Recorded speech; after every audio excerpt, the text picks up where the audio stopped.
welcome to Code to Cloud. My name's Kevin Evans and I'm a cloud solution architect. So in this series, right, I'm building a how to build a cloud career, right, from my own experience. This is going to be a mini series. It's going to be 5 or 6 parts. Normally I have quite technical sessions. I have a lot of great, cool people that come onto my show, but I really wanted to take this back to basics. And let's just start from the beginning to help folks either get into tech, into a cloud career, or transition from another tech role into a cloud career, right? Or, get that promotion that you're looking for, right? So what we're going to do is we're going to start off with cloud career pathways and how that's going to work.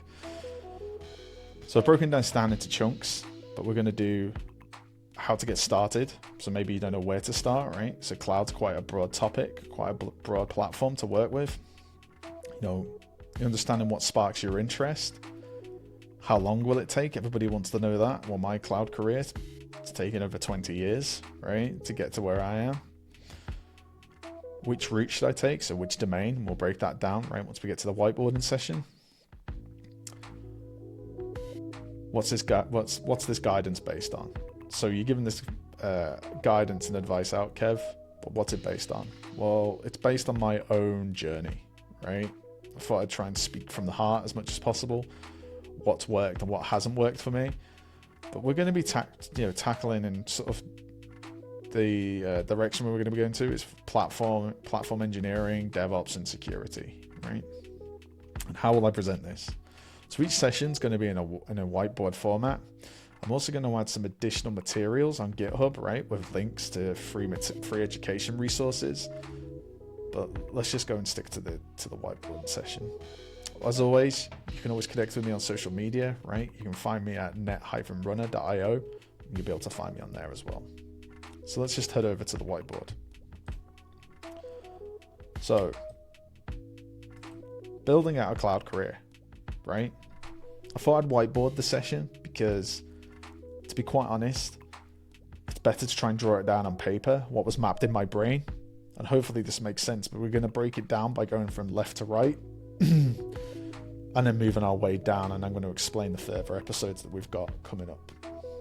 So let's just move over here, right? Before we get over to the middle, building out your cloud career. So where do I start?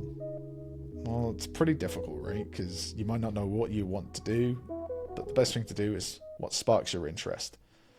So I always see it as like when I started, I always liked building stuff, right? I had an engineer mindset. I liked building computers when I was a kid, going on the internet, building basic networks at home, that kind of thing, right? So I was a bedroom geek. So for me, it was pretty easy, right? I was the person I was IT for my family, right? So removing viruses and all that kind of good stuff, reinstalling operating systems, the internet, in the late 90s and the early 2000s started to come in of age, and that's where I really grew up. So for me, it was still in its infancy, but I really like to learn how it all worked, right? How could I visit a website on the other side of the world, right? How did the network from my house to the network, from the internet service provider to the actual server actually providing that web page, right? That could be in California or wherever it may be. So trying to figure out what sparks your interest. Maybe it's something from high school, maybe it's something from college, or maybe you're in a role, recently I've had workers approach me, people in professions that were traditionally, outside work, right? Builders, that kind of thing, or trades, and they really want to get into tech. So I always say, try and figure out what sparks your interest.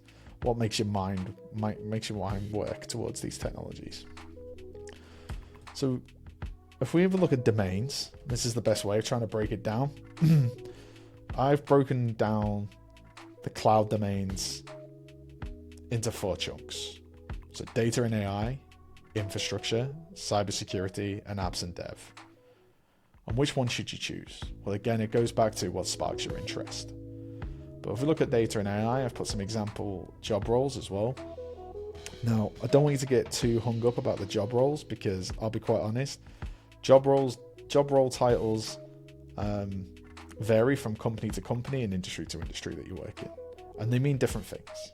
So they may have these titles, but your roles and responsibilities may be different. But with every job that I've had, I've always had a baseline of my roles and responsibilities, but there's always stuff that you can grow into and make as part of your role as well, right? Within reason. So we'll start from left to right. So if we look at data and AI, here's a couple of examples. Now, data and AI is not my bag, but it's something that you really need to concentrate on, right? That's coming up because, the more we can make our data useful and maybe use technologies such as AI to make us more productive, is definitely going to be one of the leading points moving forward. So if we look at job title examples for data and AI, we have data and AI developers, data and AI architects. Then if we move over to infrastructure, this is nearest and dearest to my heart. We've got stuff like cloud engineer, platform engineer, DevSecOps engineer, cloud solutions architect, site reliability engineers, right? They all bleed into each other. They really do. Some roles are more technical than others. So a DevSecOps engineer is going to be more on the tools, whereas a cloud solution architect is going to be more about the bigger picture, right? How is this service going to provide the service that we're about to provide to our business customers or external customers, is it a fit for the business? Are we architecting it in the right way? Normally it turns down to drawing a high level design or a low level design. They introduce the right services that are going to be used, security configurations, that kind of thing, right? And then they would pass it on to the implementation teams, right, which are normally got engineer in the title. Now, it doesn't really matter which one you should go for because they all do similar things. I would say site reliability engineer and DevSecOps engineer, platform engineering have more of a developer twist to them, but also cloud engineering as well, right? So we'll talk about that because moving forward as we progress into the cloud even more, most infrastructure folks are going to become developers. That's just the way it is. And that's a journey that I've had to go through as well, personally. And it was painful at the beginning, but now I don't look back. And we'll talk about that as we move on. Then there's cybersecurity. So cybersecurity is finally been taken seriously. It's got its own industry. It's got, its own leadership in most organizations. And it's a separate career pathway. Now, it used to be included in infrastructure, right? Like, you would do security if you were infrastructure. So traditionally, you'd have been a network engineer, that kind of thing, right? And you'd be managing firewalls. And then security from a business side of things would have been InfoSec, so it would have been more governance, right, and controls. But now there's a bleed, right, over the two. So, IT really have their own security stack now that has to be managed.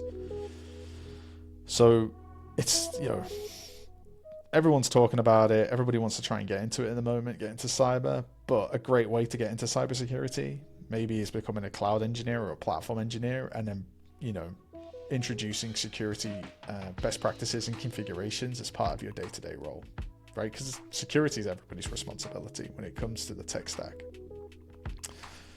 So, job title examples are cloud security engineer.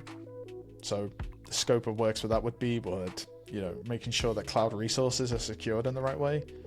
Cloud security architect, similar to a cloud solution architect, but it's more focused on the security elements, right, of a service or workload or a cloud or the resources inside of a cloud service provider. And then there's DevSecOps engineer. Now, I've put this twice because, again, it bleeds over, right? If I'm deploying resources in a cloud service provider, and why wouldn't I do it securely, right? So it's a great place to start, right, and get into. And then I put a mixture of apps and dev, right, which we'll touch on lightly as well.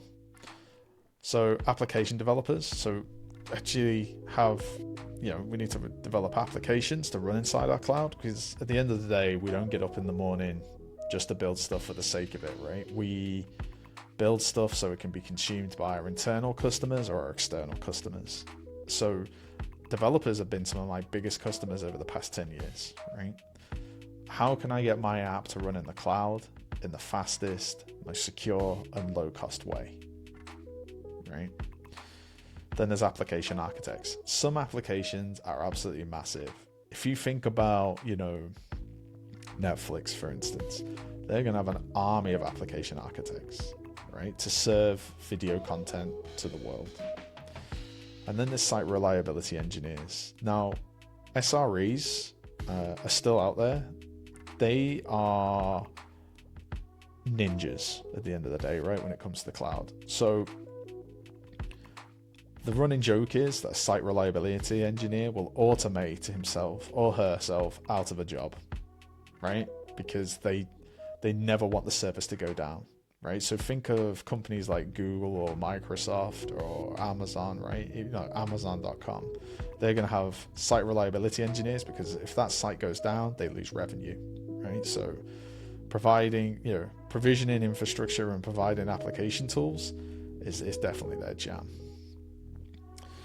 But there is a way to try and do all three, right? So like myself, I don't like to be pigeonholed, right? So I like to look at everything, right? I like tech. So is there a way of doing all three? Well, there is, right? There is a way of doing infrastructure, security, and apps and dev. And it's platform engineering and DevSecOps. So they will give you the skill sets to help you provision infrastructure and services for internal or external customers, right? So it's a great way of giving yourself that holistic approach to working with a cloud service provider. So once you've decided which domain you want to go into, the next step is to pick the tech stack that you want to go into, right? Now, you need to pick one. I've seen it so many times before where someone tries to learn all the cloud service providers out there. And I'm not saying it can't be done, but then how can you really be a master of one? And each one of these, most of these are massive platforms, right? So picking one and focusing your energy on one is going to, one, give you a North Star, but two, really just bring down that scope of learning, right? So you can actually make it more successful. So as part of this series, I'm obviously going to choose Microsoft Azure, right? It served me well. Now, I did start off with AWS, Amazon Web Services, back in the day, but from a career point of view and what I do from a day-to-day, and I think the advice that I'll be able to offer, I think Microsoft Azure is a really good choice and a really good win. So pick a cloud service provider. Let's just scroll down. Let's look at the skills that I need, right? So I'm breaking this down into multiple episodes so that we can drill deeper. So the first one we're going to look at, right, is skills that I need, soft skills. Absolutely gets overlooked constantly, especially by tech folks. But do you know what? When I started, developing my soft skills, I started to make a bigger impact on my career.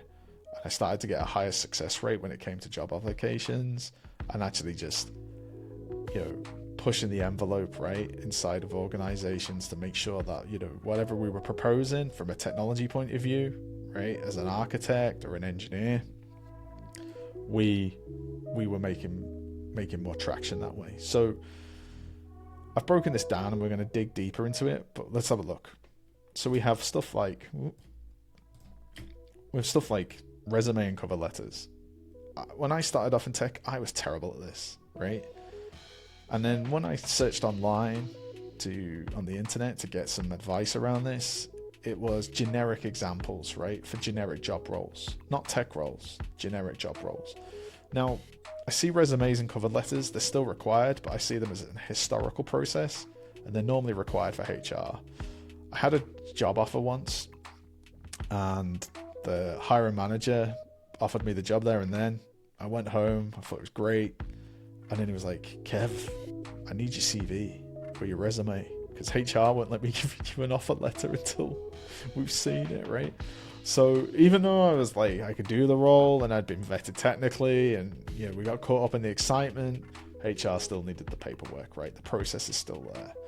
And it's a great way actually to keep an account of what you've actually done, right? So we're going to break that down on some advice that I've got to keep that, keep you on the right track. We're going to look at LinkedIn profiles. If you haven't got a LinkedIn profile, go and get one. If you don't know what LinkedIn is, we'll take a look at this in like episode 2. LinkedIn is a professional networking website owned by Microsoft as well. It's one of the biggest in the world. It's very popular. It's free to sign up, create a profile, and it's a great way of sharing what you've learned, what you're working on, and where you're working at the moment. It's also a great place for applying for roles and understanding how the industry works as well. Then we're going to look at presentation skills as well. We're going to talk about that. These are massive, right? The way that you articulate yourself, the way that you present yourself is absolutely key and paramount. Everyone's going to have their own style. These are skills that you're going to need. This could be standing up, right, and talking to a group of people, or providing a PowerPoint deck, right, and sort of going through that with either internal stakeholders or customers that you may be working with. We're going to talk about interviewing skills as well. I've had a lot of interviews during my career, hundreds. Some of them have gone great. Some of them have been absolute disasters, right? The problem with interviewing skills is, like, we'll break it down into stages, but it's experience. And with experience, you can't buy it. You have to earn it, and it takes time. So every interview that you go for, or you get exposed to, please see it as a learning experience. Now, I know you really probably want to get a job offer at the back of that interview, right? But it'll actually make you better at presenting and communicating, right, with the people that are interviewing you. Then we're going to talk about community. And this is another thing that's nearest and dearest to my heart, right? Getting involved with the tech community, learning off of others. I cannot stress enough how good it's been to be part of the tech community online. I've learned so much. I've met so much great people, and it's opened opportunities for me that I would never have thought I'd have got, right? So we're going to talk about that and how that works. And then, stuff like office productivity tools. When I started off in tech, all I cared about was how to build servers, how to build networking, what's the next technology coming out, what's the new version of Windows, what's the new version of Linux coming out, right? That kind of thing. But like simple things like setting up an email signature, right? Correctly not creating a, absolute crazy PowerPoint presentation deck, right? That kind of thing. How to use Excel, right? Basic skills. You don't have to be a master in any of them, but you got to realize that the rest of the business you're working for is going to operate on that office platform, right? And how that works. So, how to become an effective communicator via email, how to manage your calendar, that kind of thing, right? It's all part and parcel of your day-to-day, but people just expect you to know it. So in episode 3, we're going to be looking at technical skills. And this is going to focus on infrastructure, right? And my personal experience, and hopefully it's going to help you out. But we're going to talk, you need to learn about compute, networking, and storage. You also need to have development skills, so the developer mindset. So IDEs such as VS Code, Git, right, which is basically a way of committing your code to repos, right? It's got its own story altogether, right? Programming languages and scripting, right? We're going to talk about that a little bit as well. What do I need to do my job, right? As a cloud engineer, right? Potentially. Then we're going to look at security. So industry standards, identity and governance. We're just going to break that down and have a quick conversation about those. They're important to know because when you're building your infrastructure and services, you need to adhere to certain policies, or at least have some awareness and some knowledge about them, right? The controls and the practices are going to come from the security team, right? Or the business justification, or they may be legal requirements, but understanding what's available to you and how that works is going to make your life easier, and is obviously going to make you produce better services for your customers. And then operating systems, right? So you don't really see the hardware anymore. Well, you do the majority of your work from a web browser, right? Or from the command line interface, right? You write code, that kind of thing. But understanding operating systems such as Linux and Windows and the underlying, how do you interface with them, the commands, how they're structured, having the knowledge of both is going to set you above the rest. So when I entered this industry, Windows was a very dominating world, right? I mean, Windows is pretty much on every desktop in the world. But as we've seen more and more in the back end, it's more transitioning to Linux, right? And even Microsoft, this is a journey that they're taking, right? Because we move towards containers and open source tools to provide services. It's just the way the industry's going. Now, you can get Linux servers, you can get Windows servers, you can get Linux containers, you can get Windows containers, right? It all depends on the workload and the business requirement that you're working towards. So having a knowledge of both is going to serve you well. And we're going to touch about that on episode 3. Then we're going to look at certifications. Now, this is probably one of the trickiest ones that I have had to, get some laser focus around. So I do give a broad overview of cloud certifications, but then I also give you, well, what path did you take, Kev? Did it work for you? Right? Some certifications I've taken and I thought were really great and have actually served me no purpose in my career. And then others have really opened my mind and actually got me to look at the next stages of my career to plan it, right? And how that's going to work. So we'll take a look at that.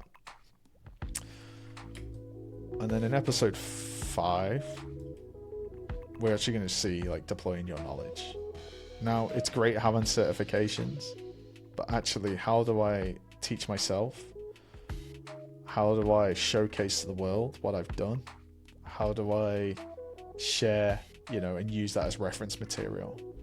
There's nothing better going to a job interview and actually producing evidence of what you've done. Now, a lot of this would be generic, right? Because you can't take what you've previously done in a previous role, or maybe you're brand new to tech, right? Because you can't take something that you've built for an organization and then put it on the internet. You may have company secrets, it's not polite, right? It's not right. So you need to create generic examples of what you've done, but it shows you that you can use the tools and you have the knowledge, right, to present those resources and services, or the skill sets that are required, right, to becoming a cloud engineer or a DevOps engineer or whatever it may be. So deploying your knowledge and sharing it with the community also means you get to collaborate with people as well, and we're going to break that down into episode 5. Now, how long is this all going to take? That's normally what I get asked, right? Like, I had a question a few months ago. Someone asked me which font I used on my resume. I mean, I haven't looked at my resume in years, right? Once you get to a certain stage in your career, your reputation sort of serves you and your knowledge serves you, right? So we'll talk about resumes and cover letters because I know there's a lot of emphasis still on those, but we'll talk about. But how long is this going to take? Well, it all depends. It really does. And we'll talk about how to get an entry-level job. I started off in the humble service desk, where basically I, received questions and dealt with people's problems like logging in and all that kind of stuff, which gave me a basic understanding on customer experience and dealing with and triaging basic day-to-day IT issues, right? So it's a really good place to start. Even if you're in another industry, maybe you're taking phone calls and dealing with customer issues, that's still a good place to start, right? But starting off on the help desk is a really good place.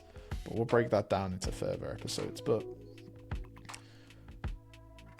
getting certified is not going to get you a job alone, right? It's going to be tough out there. You're going to have to work really hard. It's not going to land on your plate. But let's try and see what we can do to give you a better chance and an edge for when you apply to those roles. Now, hopefully we should be able to do this over a 6-week period.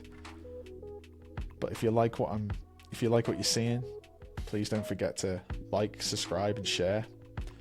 And make sure you click on the bell icon as well. But if you've got any questions, post them in the comments or connect with me on social media at net-runner.io. You can find me on LinkedIn. Follow me on LinkedIn, right? Twitter, or X as it's called now. hopefully we can break this down, and this will really help you. Like I said, don't get too hung up on the job role titles, because at the end of the day, it's such a wide scope that you'll be able to pivot, right? From, that role is not the role that you're going to have for life, right? You'll be able to pivot and change direction. That's the beauty of the cloud, and it always changes. So until the next time, I'm going to say goodbye for now.